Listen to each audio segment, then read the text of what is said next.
aspect of great FP&A is just bridging that gap between financial data and business strategy. How would you define kind of data storytelling? Because you feel like the term's often been hijacked. For me, I look at it as there's three core elements. Obviously, a data story is going to be based on a foundation of data. The other two elements, obviously the narrative is critical, and then often we use visuals to help tell that story. When you think of FP&A, what do you think is the number one technical skill they need to have? I think financial modeling. What about that softer human skill? Communication skills.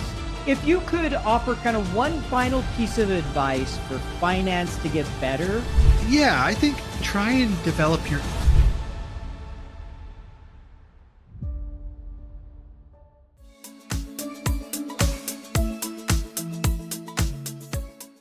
This week's title sponsor of FP&A Tomorrow is KPI. And now a message from our sponsor. Planning in Excel works until it doesn't. When manual error-prone back-and-forth planning in spreadsheets prevents you from scaling across products, customers, or complex scenarios, consider Capion. Recognized by Gartner for financial planning and trusted by industries such as manufacturing, CPG, and not-for-profit, Capion offers the flexibility and control to scale, automate, and plan your way. Learn more at Capion.com. That's Capion with a K, Kepion.com. Hello, everyone. Welcome to FP&A Tomorrow, where we delve into the world of financial planning and analysis, examining its current state and future prospects.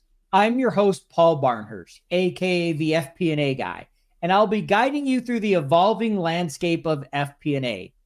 Today, we are fortunate enough to be joined by a data analytics expert, someone I'm thrilled to have on the show, Brent Dykes. Welcome to the show. Hey, thanks, Paul. Great to be here. Yeah, really excited to have you. So a little bit about Brent Dykes. He hails from Lehi, Utah these days. We both live in Utah. He taught data visualization at the University of Utah. A couple of years ago, about 3 years ago, he started his own business called Analytics Hero. He's the author of the fabulous book, highly recommend it, called Effective Data Storytelling. And he earned his MBA from my alma mater, Brigham Young University. Did I cover it? Yeah, that's a good overview of my last few years. All right, great. So this is a question we ask everybody. And so I'm curious to get your take, not being a finance or FP&A person. When you think of budgeting, forecasting, think of FP&A. What does great FP&A look like for you working in the business? Well, I think one thing is clarity, right? So when you're trying to leverage the financial data to make better decisions, you want to see clear insights that are going to really tell you something and help you shape that strategy or make the right decision. Another thought that comes to mind is going beyond just what happened to why it happened and what should be done about it or what's going to happen next. A lot of the times when I look at reporting, sometimes it's just, rear view mirror stuff and really no guidance on how to move forward. And then I think another thing is getting engagement and buy-in from your stakeholders, right? And so there's different ways, obviously, that I focus on in that area to get engagement from an audience. And then just, I think another good aspect of great FP&A is just bridging that gap between financial data and business strategy. I love your answer there, particularly that last part of bridging that gap between business strategy and finance. If we just bring the numbers, nobody really wants to deal with finance. It's like, how can you bring it together to the business? And as you talk about clarity to the insights and the, what's next? Don't give me just what's in the rearview mirror, but help me look out and figure out how we best proceed forward. I think that's becoming more and more important as we look around this world that seems to constantly be changing, one crisis after another, it feels like. Right. Yeah, absolutely. I think ever since COVID, it feels like it's just been accelerating and hasn't slowed down.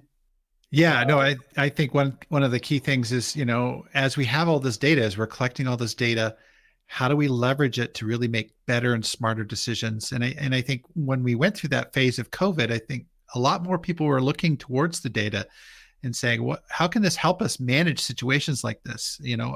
Maybe even situations like this where we've never experienced a global pandemic. And so, yeah, like we can't really go back to the Spanish flu of the 1900s. Yeah, I Sure. think we can learn some lessons there. But in terms of today's world, just leveraging that data to make better and smarter decisions, across the board is going to be really helpful. And I think more and more people are attuned to that. Sure. Yeah. It's not like we have many people alive that remember the Spanish flu or the quality of data like we have today to analyze and gain insights from what happened. Right. Yeah. But yeah, sure, we can learn and sure, there's some studies, but it's just different.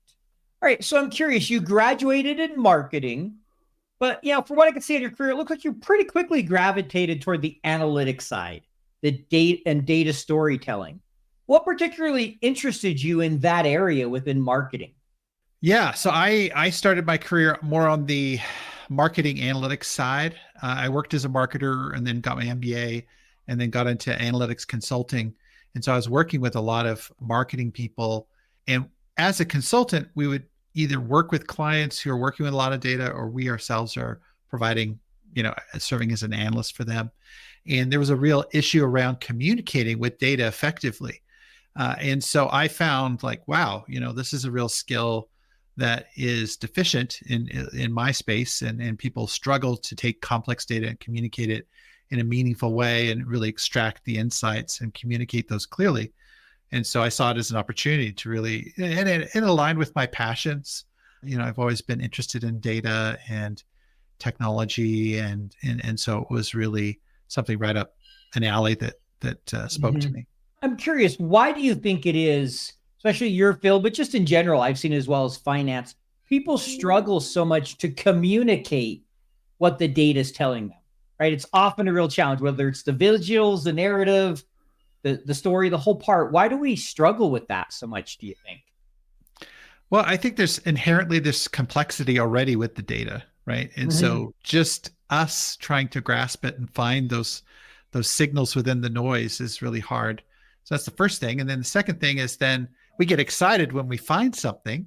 We turn around and want to share that eagerly with other people, but then we forget to realize that these people haven't spent as much time in the data. They may not know all the metrics and data like we do. And then that messaging kind of doesn't resonate with them as we thought it would. And sometimes we forget the curse of knowledge that we have, that we've spent time analyzing this data, looking at the numbers backwards and forwards. And then we go to share it and we don't realize, wait a second, these people aren't as up to speed on these metrics. They may not have all the context that we have in our heads. And we fail on that front because we don't communicate our information clearly and effectively to them. One of the best lessons I learned in my career was around that. I spent 6 months on a project. Obviously knew the data extremely well, had got everybody aligned, the head of sales, the account manager, my CFO, the general manager on this new commission plan, and figured it would pretty much be a slam dunk to take it to the CFO, and didn't really spend much time on the presentation. Right. And I got in there, we got about 10 minutes into the meeting, and he looked at us and he said something to the effect of, this idea is stupid. Why would we do this? And I was kind of dumbfounded, I wasn't expecting that answer at all. And he called in the general manager into the meeting who wasn't part of it. And he talked to him for about 5 minutes, explained things, and he signed off on it and ended the meeting. And I was kind of okay, what just happened? And I asked my boss, I'm like, okay, obviously that didn't go well. I did something wrong there. Walk me through kind of what happened. He goes, your analysis was brilliant, but your presentation lacked. And it's kind of like what you were talking about. I'd done all the analysis and knew it, but I didn't bring them along for the story. Right. And he got lost. And it was just a real reminder of how important that last part of analytics is. How sometimes we can get so focused on the analysis and wanting to share it that we don't think about how to share it. Right. Yeah, that's that critical last mile. I call it the last mile of the analytics marathon. I wrote an article on Forbes about the analytics marathon, and that's really where data storytelling lives, in that last mile where we're trying to we've done a lot of the hard work, just getting the right data, finding an insight, that's huge. And then we stumble on that last mile where it turns around to communicating it effectively to other people. And I wonder how many good insights have just been wasted. And, probably the analyst or the finance person is wondering what went wrong. I guess that wasn't a good insight, when in actuality, maybe it could have been a really great insight. It's just failed on that communication part, and then that's where it went sideways. Is that why you wrote Effective Data Storytelling, is to kind of help people with that last mile? Was that the thinking behind the book, or what was the impetus for writing the book? Yeah, I mean, there are some triggers. Yeah, there's some triggers. I mean, obviously, working in consulting, working with my clients and fellow consultants, I can see there's a lot of struggle in how they're communicating information and data. So that was the first thing. Then I also, as I started to get interested in data storytelling, I saw that there was a heavy focus on data visualization and almost making that the main focus of data storytelling. And I'm like, no. There's the narrative part that is probably equally or maybe even more important. Like, how do we form a narrative around our findings? And then I also saw a lot of dashboard vendors that were misrepresenting what data storytelling was and telling people that data storytelling, their tools were providing data storytelling, and really all they were providing was just maybe a fancier way of reporting. And for me, I saw that as a danger, that data storytelling was becoming just another throwaway buzzword. And I saw real potential in data storytelling. And so I felt so passionate about it that it encouraged me to write another book. This one has been a passion project since I started it. And so I'm curious, how would you define kind of data storytelling? As you feel like the term's often been hijacked. Everybody has a different opinion. We all hear the term storytelling. So when you're talking data storytelling, what does that mean? Well, for me, I look at it as there's three core elements. Obviously, a data story is going to be based on a foundation of data. So we've done some analysis, we've found some facts, we've got some data, and that's different than a story with data, where I recently talked about that in a LinkedIn post where I drew that distinction between a data story, which is the foundation. It comes from an analysis. Its foundation is in data, as opposed to a story with data, where you may have a narrative that you've already come up with that you're trying to maybe tell people about a new product launch or some new features. And so then you're sprinkling in some data to kind of as evidence to reinforce why those new features are important or should be important to customers or prospects. So those are two different things. Now, the other two elements is obviously that the narrative is critical. With a data story, we're using the narrative structure. We're using different narrative elements to really engage the audience, make our content memorable and persuasive. And then often we use visuals to help tell that story, because when people see a chart or data not in a table, it's often going to resonate more with them because they're going to be able to see the anomalies. They're going to see the patterns or the trends in those numbers, and it's going to speak to them at a much deeper level. So it's a combination of all three of those things, a foundation and then the visuals to then complement that and help to tell that story. Totally makes sense. And I know exactly what you're talking about. I've seen your little circle that shows the three and talk about how you bring them together and it makes change. I share that a lot with people because I think it summarizes it really well. And from my opinion, I'd love to get your thoughts. I think, finance people in general do a really good job with data. Right. They probably got better with visuals. Sometimes we tend to be too numbers driven, as we like to call it, our wall of numbers. But in my experience, we've really struggled with the narrative. I'm going to guess in general, that's probably where most people struggle with the story. Yeah, it's true. Whenever I've done a survey of like people on a podcast or on a webinar or whatever, it's usually about 2/3 of the people, they say of those three, the data, the narrative, and the visuals, 2/3 of them will say narrative. So it's definitely, I feel like it's the area, because I'm doing workshops with analysts and data science professionals and finance professionals. A lot of the audiences that I work with are very data savvy. Data is not the challenge. It's really like, okay, I've got something meaningful to share.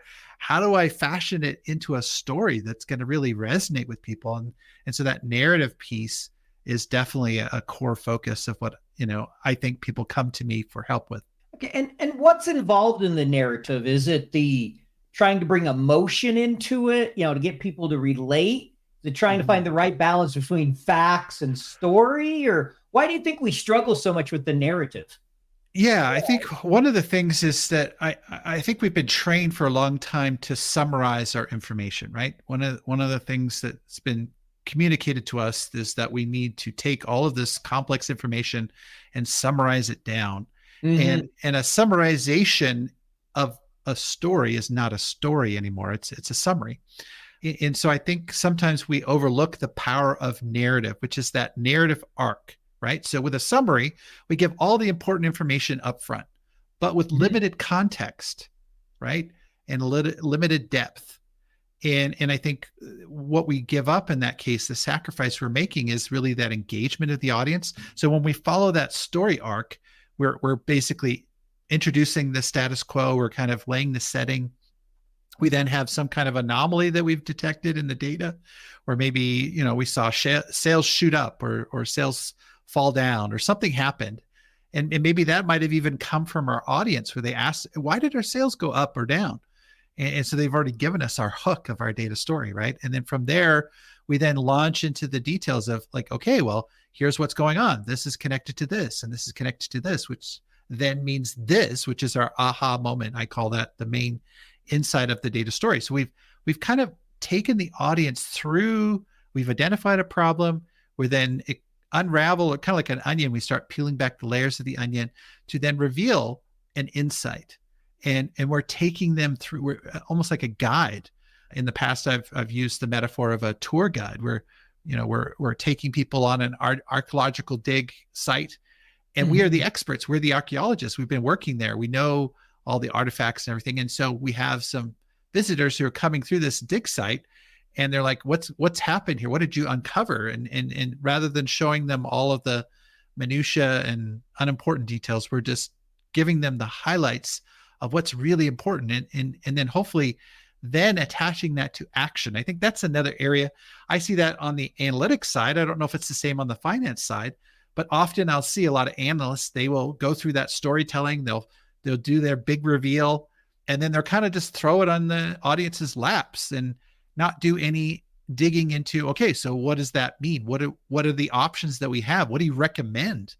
What action should we take? And so that's something that I encourage my book as well. We're not just stopping at, hey, introducing the insight and then here you go and good luck. No, part of the analysis process and the recommendation, the value that we add as analytics and finance professionals is actually saying, okay, so we found something meaningful here. Here's the 3 things you can do with it. One, I'm going to recommend, here's an aggressive approach that we can take to addressing this problem. Here's kind of a conservative approach, and then here's something in the middle. And then the audience, the stakeholders can then make a decision based on that. If we just stop at the insight and say, here's a problem, you could start a conversation, I guess, but how much will be accomplished? Whereas if you come in with the recommendations and options, that's so much more rich. It's a richer experience for the audience. You're adding more value. I think that's a real important thing that we need to, that we should be doing. And that's what a data story, a well-crafted data story will help you to do. Planning Excel works great until it doesn't. When you need to scale across products, customers, or complex scenarios, and the manual, error-prone, back-and-forth spreadsheet planning becomes insurmountable, consider Kepion. Recognized by Gartner's Magic Quadrant for financial planning software, Kepion brings the flexibility you love in spreadsheets to a streamlined, scalable platform that grows with you. Trusted by global orgs across industries, including manufacturing, CPG, and nonprofit, and more, with Kepion, you can plan your way. From high-level forecasts to granular detail. It's more than just software, it's planning on your terms, freeing you for analysis and insights to move your business forward. Discover what you can achieve with Kepion. Visit Kepion.com. That's Kepion.com. Yeah, I like how you said, hey, if you just come in, with just a problem, you're missing that opportunity. People have plenty of problems. You're just throwing something else in their lap to solve versus those recommendations. I also like to call it the what, the so what, and the now what. You probably heard that, before. A lot of times in finance, and I say way too often, we're good at the what. We maybe cover a little bit of that so what, but we forget about that now what, and that opportunity to give a recommendation. Because I think that, like you said, the call to action, whatever you want to call it, don't end with just, hey, here's the insight. Why is that insight important? because Right. we can all find insights. It's what you do with them that makes them important. Absolutely. So I'm curious. I want to step back just a little bit for a minute. I know you've worked with a lot of customers to help create a data-driven culture. And to be able to have good data storytelling in an organization, right? You got to have good data. You got to have that culture that helps drive decisions to be made by data. So what do you recommend to people when they're maybe in an org and most of the decisions are made by gut, and you're working in finance, you're like, this data is telling me this, and you want to help. What does it take for an organization to really start to be data-driven so they can get to data storytelling? Well, I see data storytelling as a means to developing a data culture. So it's not like where you have to have all of the data culture figured out. So one of the things, so what is culture? Culture is the way that we do things around here, right? That's a simple phrase. And I like to think of a data culture is we do things around here with data.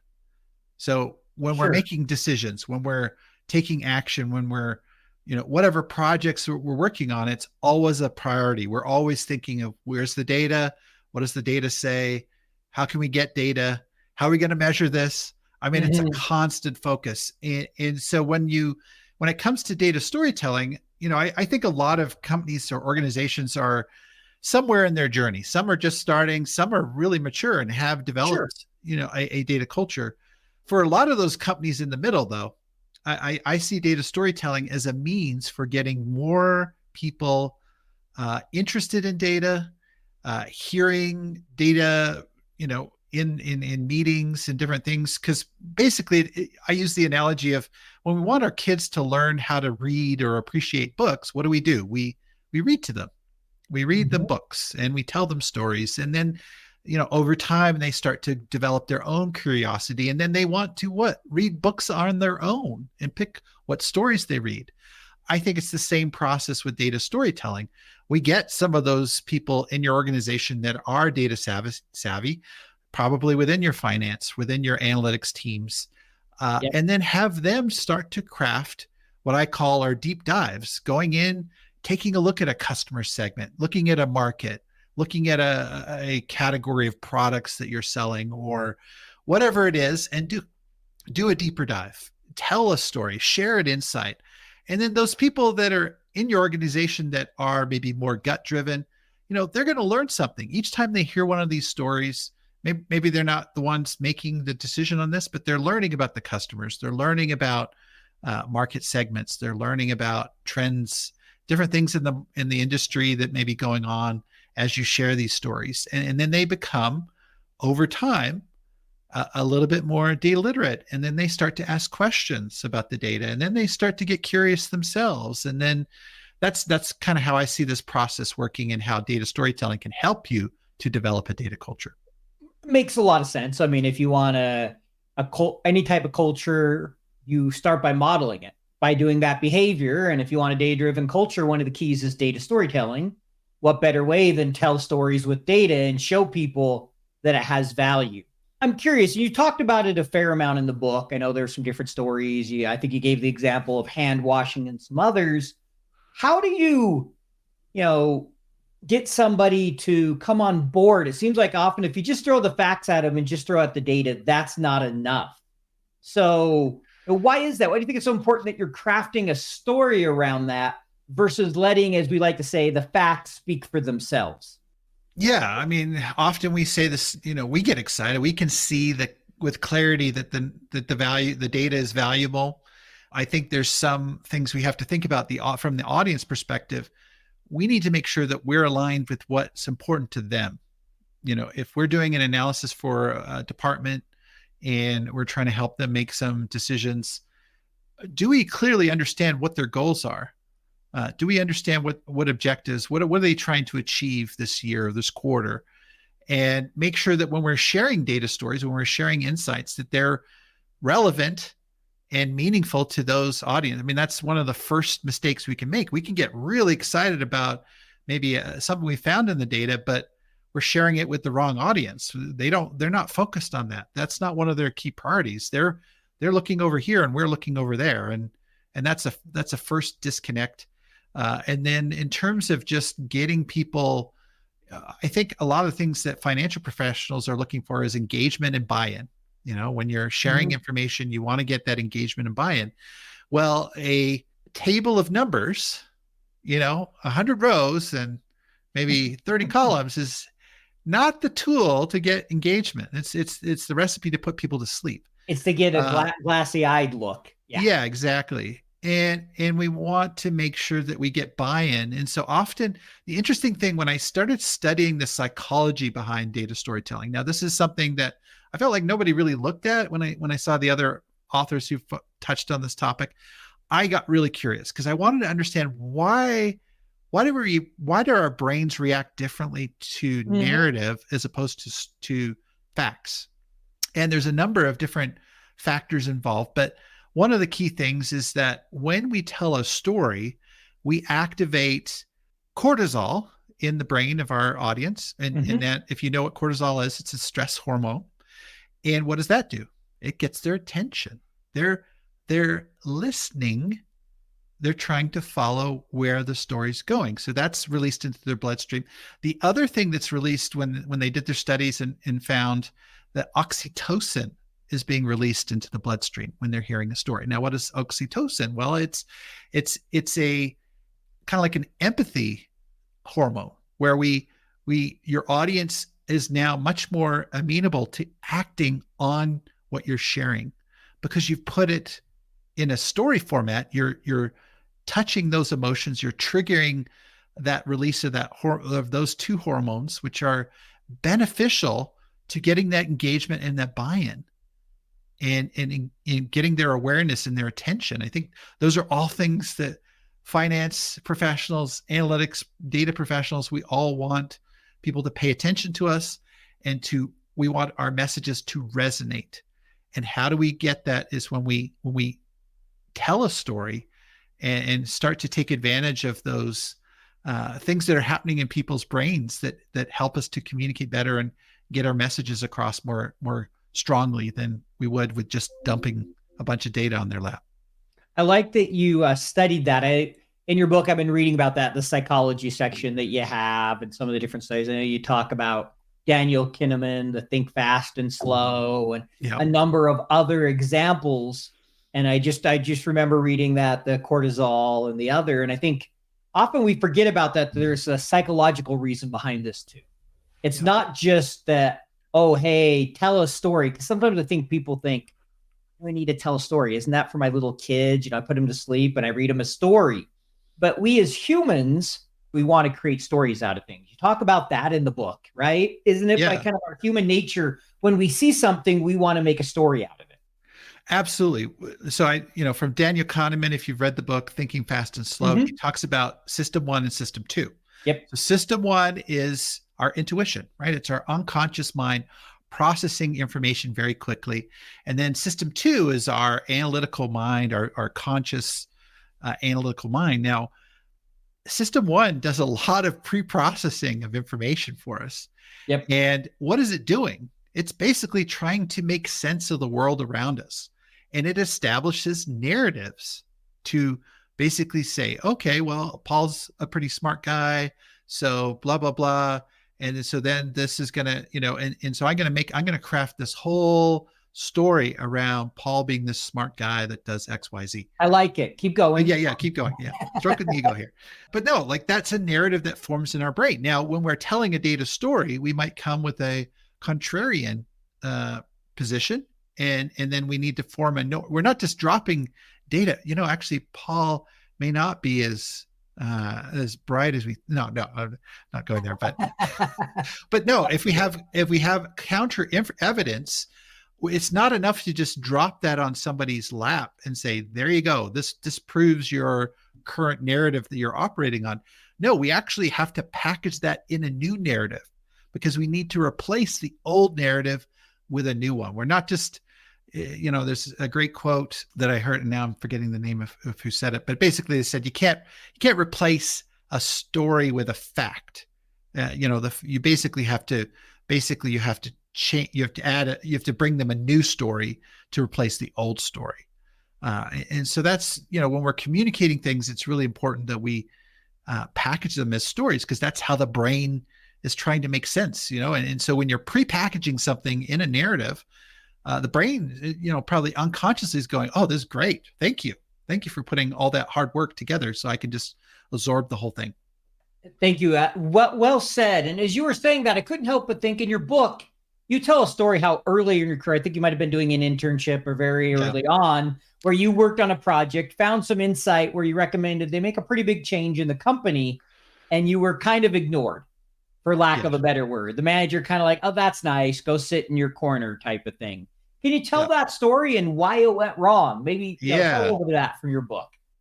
Yeah, I shared that in the first chapter of the book, because for me, this has been a journey to find storytelling. Because I probably, earlier in my career, I probably didn't believe in the power of story. I felt like story was like, oh, that's just twisting the numbers, and it's bias and all that stuff, and it's hokey, it's emotional stuff, it's not important. But over time, I've shifted quite a bit. I've really softened my perspective on that, and I really see value in a lot of that. So anyways, going back to that story, when I was an MBA student, I was one of multiple MBA students, and we were all trying to make an impression to kind of land a job. And being somebody who was an international student studying in the US during a recession, it was hard to get job offers. And so I had a lot riding on this.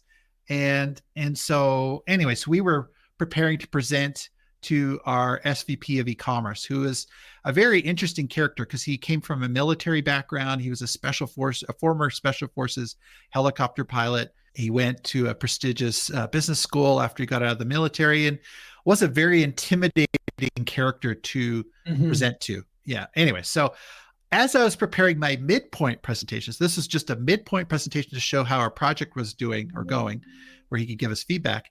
I had stumbled across some feedback on our shipping policy. So this is an e-commerce department. One of our pillars was our shipping policy, that we felt it was really important to our customers. It differentiated us in the marketplace. And so as I was reviewing customer feedback on this survey, I realized a lot of them didn't really value the shipping policy as much as we thought they did. And so I was debating whether I should include this in my presentation, because technically it wasn't really part of my project. It was kind of a side discovery that I had found. But being the good corporate citizen and maybe eager to impress and show how diligent I was, I decided, you know what, I'm going to include that data point in my presentation. So fast forward a couple of weeks later, I'm in the boardroom. He's in the middle. There's other managers and directors around the table. And I get to the slide with that data point. And it didn't have the result. It didn't have the impact I thought it would be. He looked at it one moment and for a moment, and then he said, bullshit. And then I was like, oh my gosh, I have just tanked my what have I done here?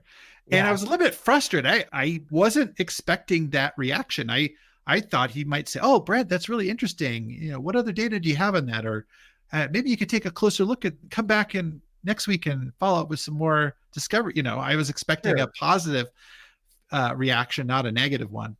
And luckily I had a mentor who jumped in, gave me some cover fire, and I got out of there relatively unscathed. But it taught me a valuable lesson in terms of communication.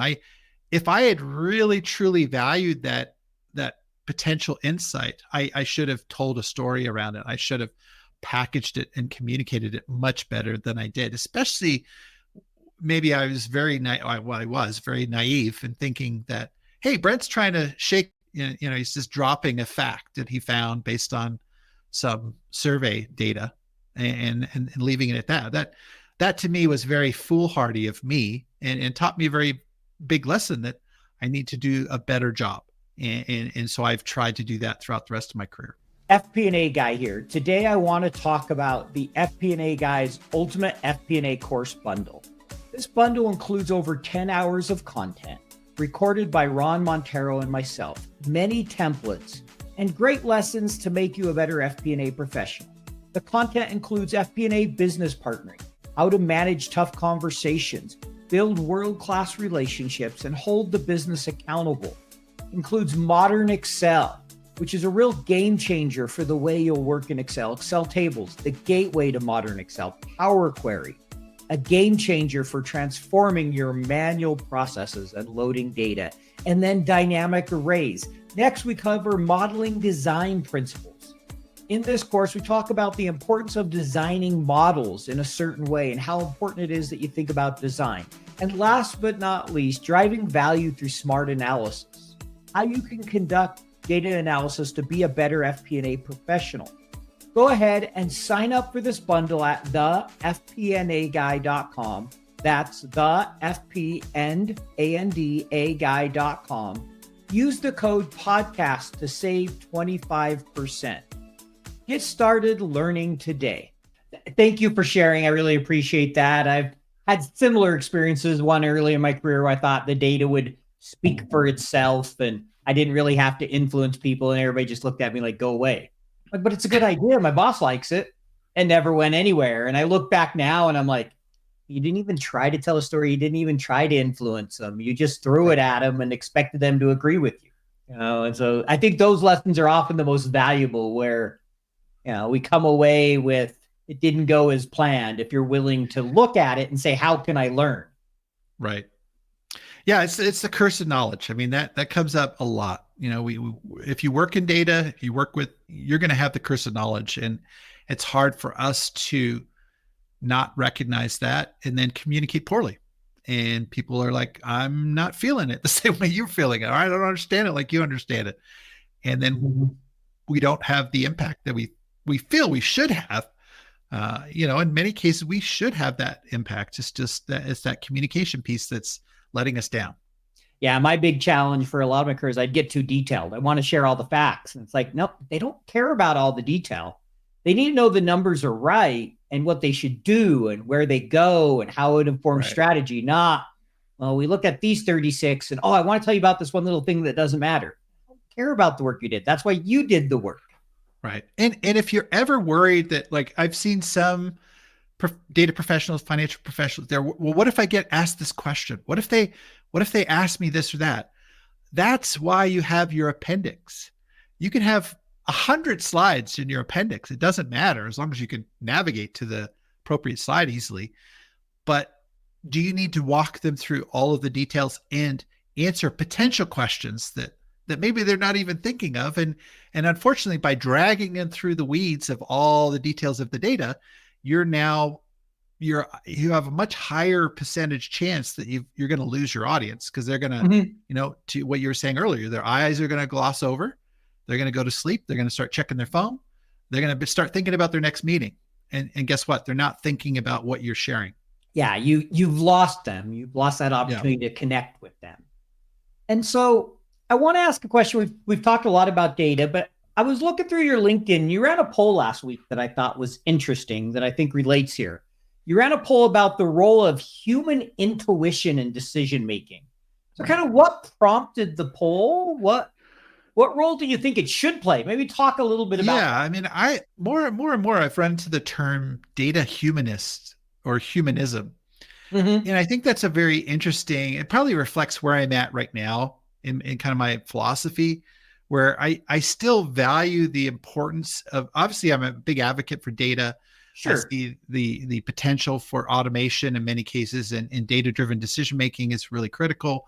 But my viewpoint has softened because I also value the importance and the role that human beings play, especially with AI. Like we have AI now walking into our professions, and then maybe people who are less knowledgeable saying, "Oh, I could probably automate a lot of what you're doing," and looking at automation as this cure-all magic wand that's going to just do everything. And I'm saying, to back up, I see incredible potential from AI. Sure.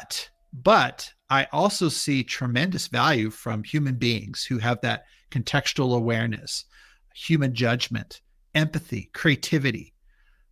These are all things that AI lacks today. And so I really view it as, in many cases, technology augmenting our ability to do our jobs better, eliminating the laborious, manual, crappy stuff that I hate to do, and freeing me up so that I can focus more on the strategic stuff where I can add more value. And so I think that data humanism kind of was the trigger and just how really we need both data and human people to come together. And is it intuition over data?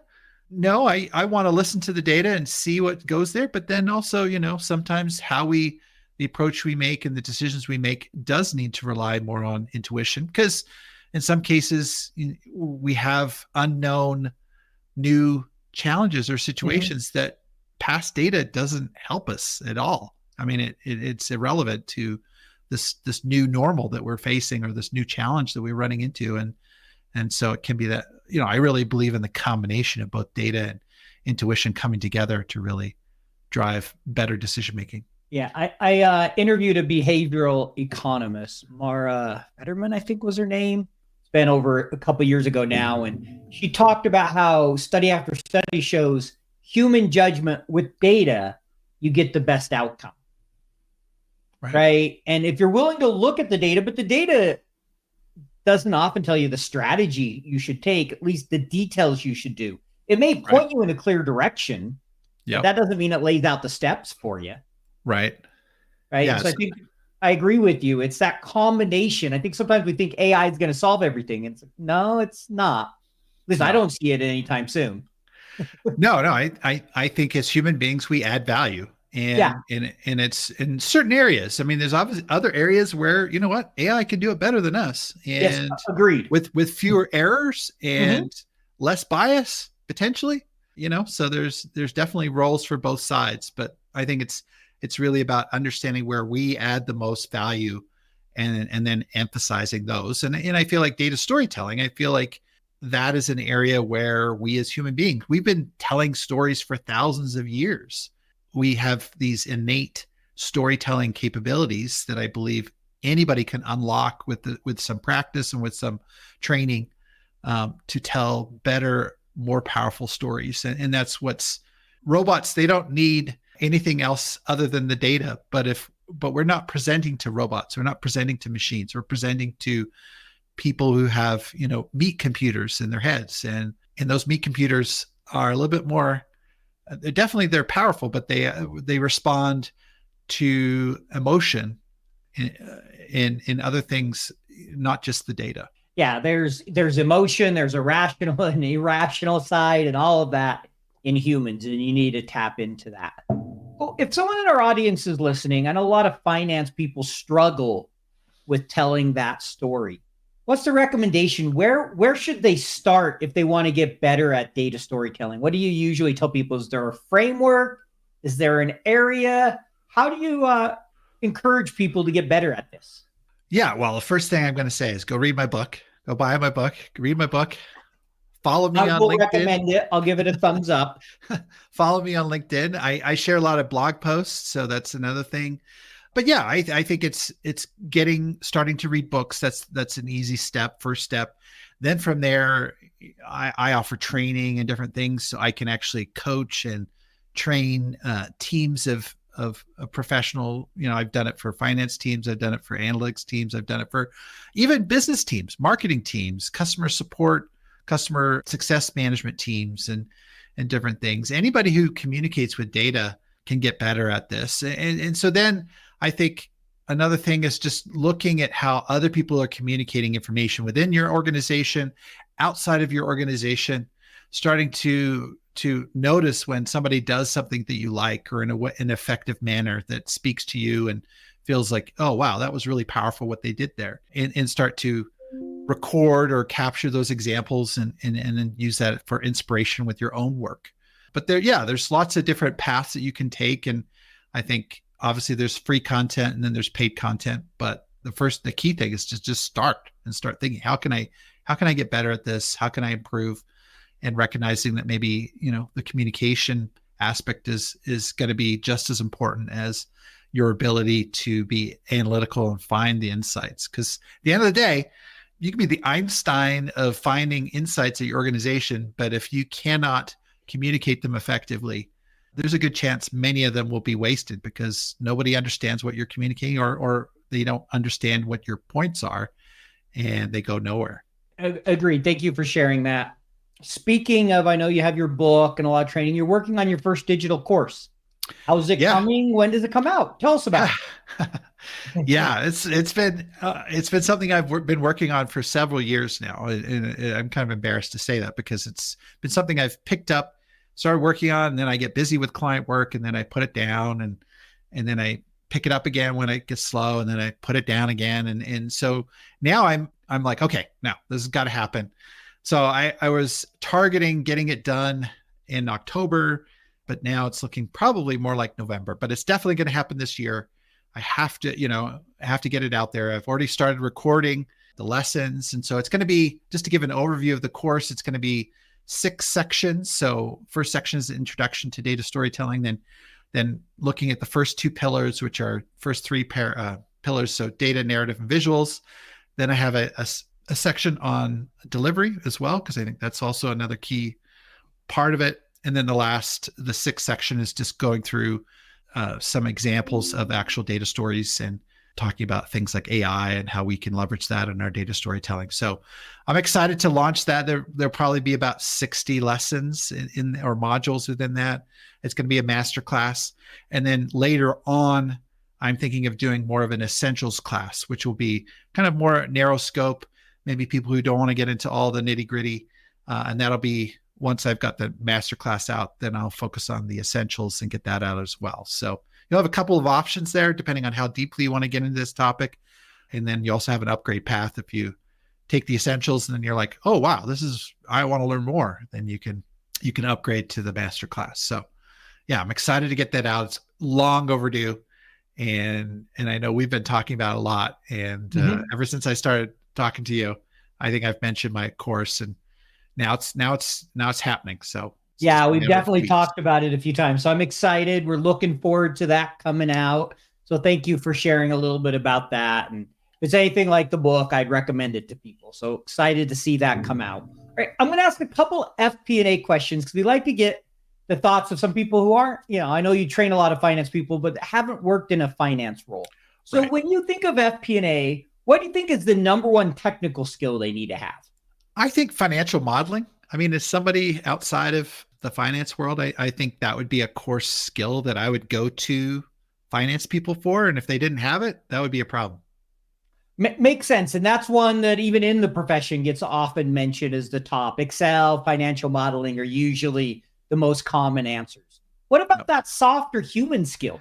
Communication skills. I figured that you were going to go somewhere in that area.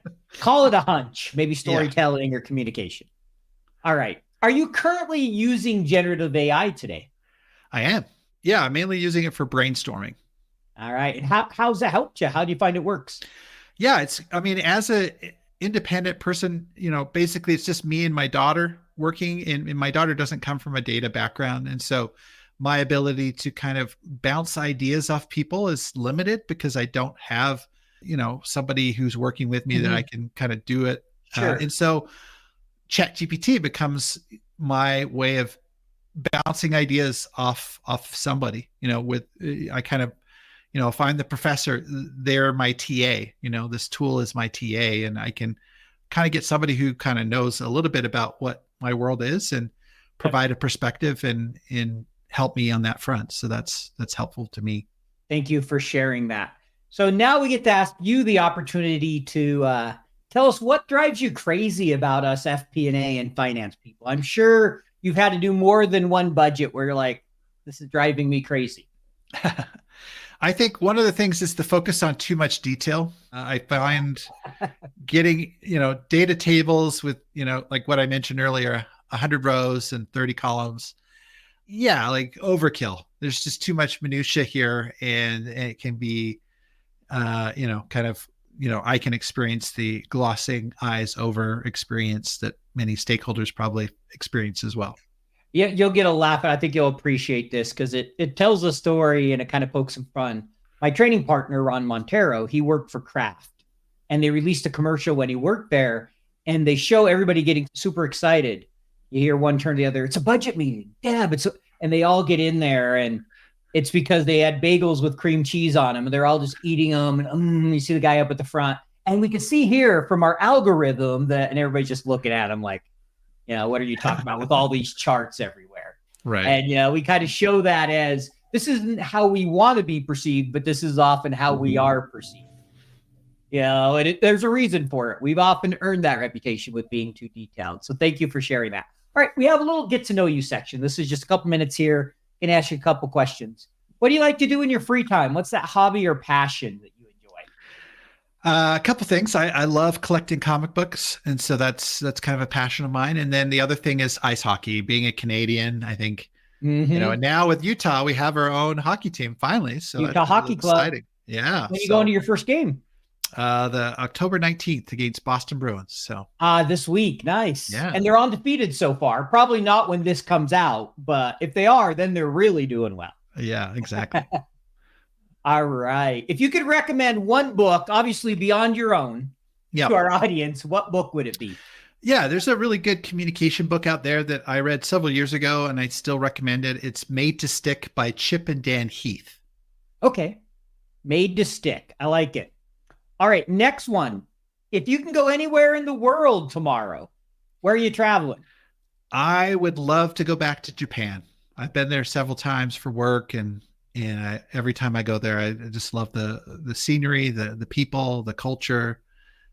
So if there's anybody who wants me to come to Japan to deliver a workshop or speaking engagement, sign me up. I love Japan. All right. That's on my bucket list. If you could have dinner with one person alive in the world today, who are you taking to dinner? I would love to go to dinner with Adam Grant. Why Adam? Well, I feel like he's really, so if you don't know him, he's an author. He's written several books, and he looks at human psychology and just how we make decisions. And I just think that he's got some really good perspectives that he shares in his books and in his podcasts and his interviews that I've seen. I'd love to sit down with him and just have dinner with him. I think it'd be fascinating to kind of pick his brain. I think it'd be a lot of fun. I was lucky enough 2 years ago, he was the keynote speaker at AFP. Okay. It was fabulous watching him present. I really enjoyed it. So yeah, I agree. The Adam Grant would be a fun one to sit and talk with. Yeah, I know it's like, it's a little much, but all right. If you could offer kind of one final piece of advice for finance to get better at data storytelling, what's that kind of last piece of advice you're going to leave us with? Yeah, I think try and develop your empathy for your audience. The more you understand your stakeholders, the better you can partner with them. And I think that's something that sometimes we take for granted or we overlook, that we don't really take the time to really understand what are their priorities, what are their needs, what are they focused on, and how can we help them to achieve their goals. And so I think having a little bit more audience empathy can be really important, because especially I think sometimes analysts make this mistake. They kind of expect their audience to come up to their level, and that could be a mistake because they never get to their level. They get lost. And so with empathy, we reach down to their level. We understand, what they understand and how they feel and what they're thinking about the numbers. And we try and make it relatable and approachable for them to come away with, so it can help them make better decisions and help them to learn more about the business. And I think that's really critical. Thank you for that. I appreciate it. That's one that's come up a lot lately, is empathy. Mm-hmm. And I'm glad, because I do think it is definitely an important skill. Last thing, if someone wants to learn more about you or get in touch with you, what's the best way for them to do that? Yeah, probably the best way would be go to effectivedatastorytelling.com. That's my book website. You can go there and learn more, or you can also connect with me on LinkedIn. So I'm constantly publishing content, putting out content there. So that's a good way to stay abreast of what I'm thinking and what I'm sharing. Thanks. Appreciate that. And I can vouch for his content on LinkedIn. I know you have a lot of great content. I see it come across my feed all the time, and I appreciate it. I've enjoyed your book and really appreciate you carving out some time and talking to us as a finance audience, because data storytelling comes up so often for us in finance. And I think it's something many people struggle with. So thanks for carving out about an hour of your time to chat with us. Thanks, Paul. Thanks for the invitation. Glad I could join. Thank you. We'll look forward to your course here soon. Thank you. Thanks for listening to FP&A Tomorrow. If you enjoyed the show, please leave us a 5-star rating and a review on your podcast platform of choice. This allows us to continue to bring you great guests from around the globe. As a reminder, you can earn CPE credit by going to earmarkcpe.com, downloading the app, taking a short quiz, and getting your CPE certificate. To earn continuing education credits for the FPAC certification, take the quiz on Earmark and contact me, the show host, for further details.